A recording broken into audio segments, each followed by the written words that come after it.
ಇಲ್ಲಿ ನಮ್ಮ ತಾಲೂಕು ಪ್ರಾಥಮಿಕ ಶಾಲಾ ಶಿಕ್ಷಕರ ಸಂಘದ ಎಲ್ಲ ಪದಾಧಿಕಾರಿಗಳು, ಮಾನ್ಯ ಮಲ್ಲಿಕಾರ್ಜುನ್ ಅವರು ಕಾರ್ಯದರ್ಶಿಗಳು, ಸರಸ್ವತಿ ಅವರು ಉಪಾಧ್ಯಕ್ಷರು, ಸಹ ಕಾರ್ಯದರ್ಶಿ ನಮ್ಮ ಕೇಶವಮೂರ್ತಿಯವರು, ಸಂಘಟನಾ ಕಾರ್ಯದರ್ಶಿ ಮಮತಾರವರು, ಮತ್ತು ಸಹ ಕಾರ್ಯದರ್ಶಿ ಜಯಮ್ನವರು, ಮತ್ತು ಉಪಾಧ್ಯಕ್ಷರು ಪರಮೇಶ್ ಖಜಾಂಚಿ ಮತ್ತು ಸುಮಿತ್ರಾ ಮೇಡಮ್.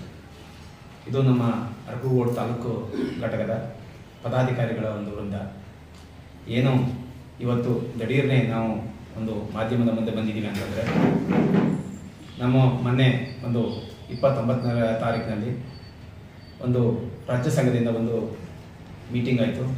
ಅವರ ನಿರ್ದೇಶನದ ಮೇರೆಗೆ ರಾಜ್ಯ ಸಂಘ ಮತ್ತು ಜಿಲ್ಲಾ ಸಂಘದ ನಿರ್ದೇಶನದ ಮೇರೆಗೆ ನಾವು ಮಾಧ್ಯಮದ ಮುಂದೆ ಬಂದಿದ್ದೀವಿ. ಏಕೆಂತಂದರೆ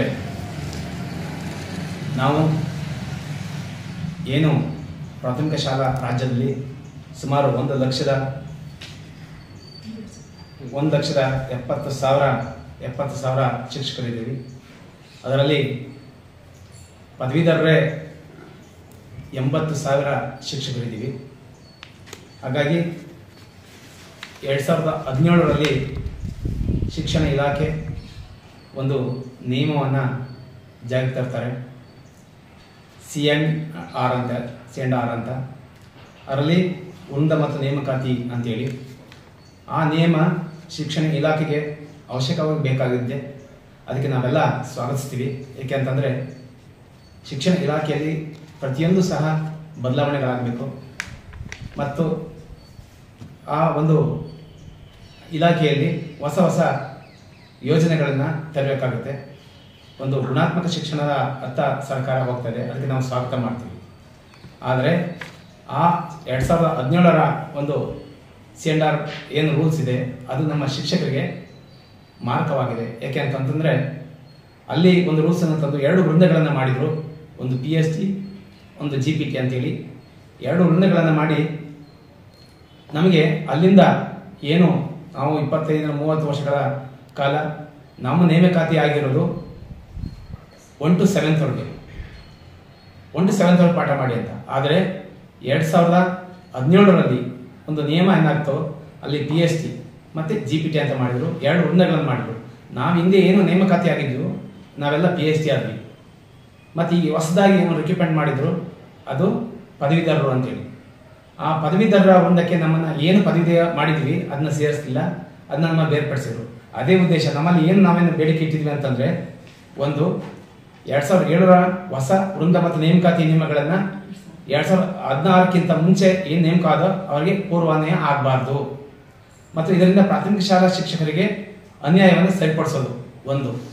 ಎರಡನೇದು, ಅರ್ಹ ಪ್ರಾಥಮಿಕ ಶಾಲಾ ಶಿಕ್ಷಕರಿಗೆ 2000 ನಂತರ 2000 ಪೂರ್ವದಲ್ಲಿ ಏನು ಅರ್ಹತೆಯನ್ನು ಹೊಂದಿದ್ದಾರೆ ಅವರಿಗೆ ಮುಖ್ಯ ಶಿಕ್ಷಕರ ಹುದ್ದೆ ಮತ್ತು ಹಿರಿಯ ಮುಖ್ಯ ಶಿಕ್ಷಕರ ಹುದ್ದೆಗೆ ಬಡ್ತಿಯನ್ನು ಅರ್ಹತೆ ಮೇಲೆ ಬಡ್ತಿಯನ್ನು ನೀಡಿ ಅನ್ನೋದೊಂದು. ಮತ್ತು ಪ್ರಾಥಮಿಕ ಶಾಲಾ ಶಿಕ್ಷಕರಲ್ಲಿ B.Ed ಮತ್ತು ಪದವಿಯನ್ನು ಮಾಡಿದ್ದಾರೆ, ಪದವಿಯನ್ನು ಮಾಡಿದ್ದಾರೆ.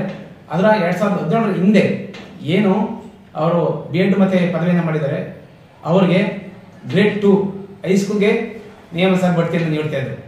ಈ ನಿಯಮ ಏನು 2017ರ ಒಂದು C&R ಬಂತು, ಅದ ನಂತರ 6-7 ವರ್ಷಗಳಿಂದ ಇಲ್ಲಿವರೆಗೂ ಸಹ ಆ ಒಂದು ಬಡ್ತಿ ನೀಡ್ತಾ ಇಲ್ಲ. ನಂತರ ಅದರಿಂದ ಶಿಕ್ಷಕರಿಗೆ ಅನ್ಯಾಯ ಆಗಿದೆ.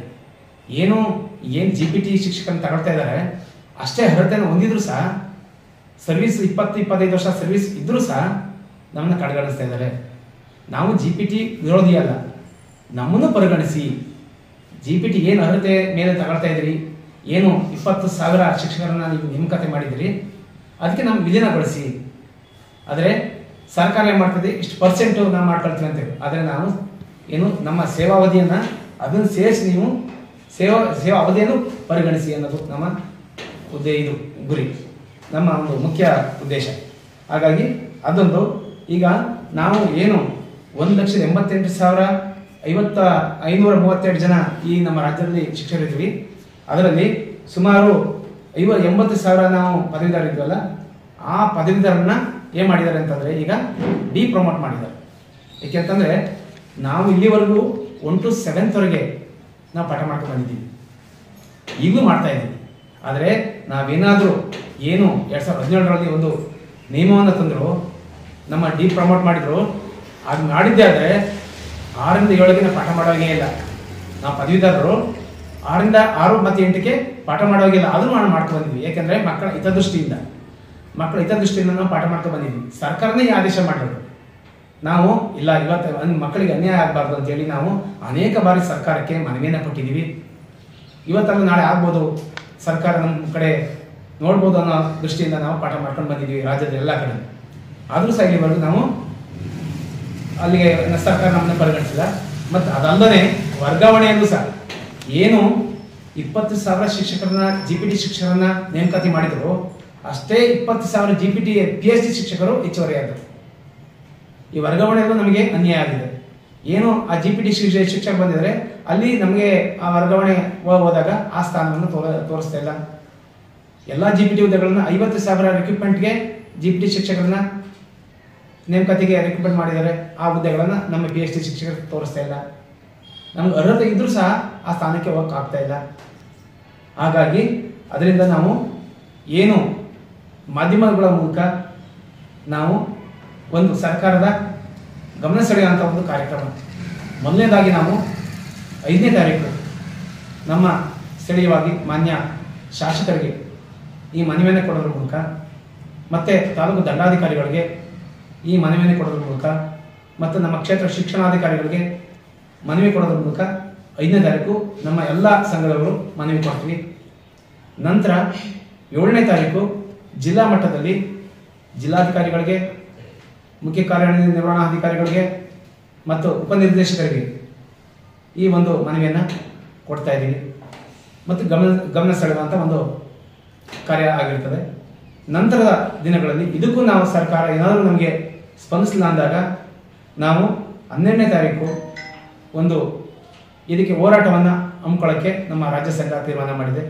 ಅದರಂತೆ ನಾವು ನಡ್ಕೊಳ್ಳೋಕ್ಕೆ ಈಗ ಮಾಧ್ಯಮಗಳ ಮೂಲಕ ನಾವು ಈ ಒಂದು ವಿಚಾರಗಳನ್ನು ತಿಳಿಸಬೇಕು ಅನ್ನೋ ಉದ್ದೇಶದಿಂದ ನಾವು ಈ ಮಾಧ್ಯಮದ ಮುಂದೆ ಬಂದಿದ್ದೀವಿ.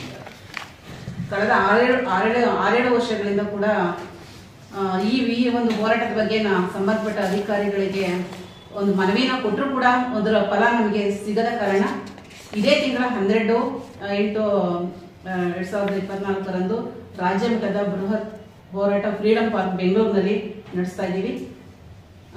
ರಾಜ್ಯ ಸಮಸ್ತ ಶಿಕ್ಷಕರು ಕೂಡ ಇದರಲ್ಲಿ ಭಾಗವಹಿಸಬೇಕು ಅಂತ ಈ ಒಂದು ಮಾಧ್ಯಮದ ಮೂಲಕ ಮನವಿನ ಮಾಡ್ಕೊತಾ ಇದ್ದೀವಿ.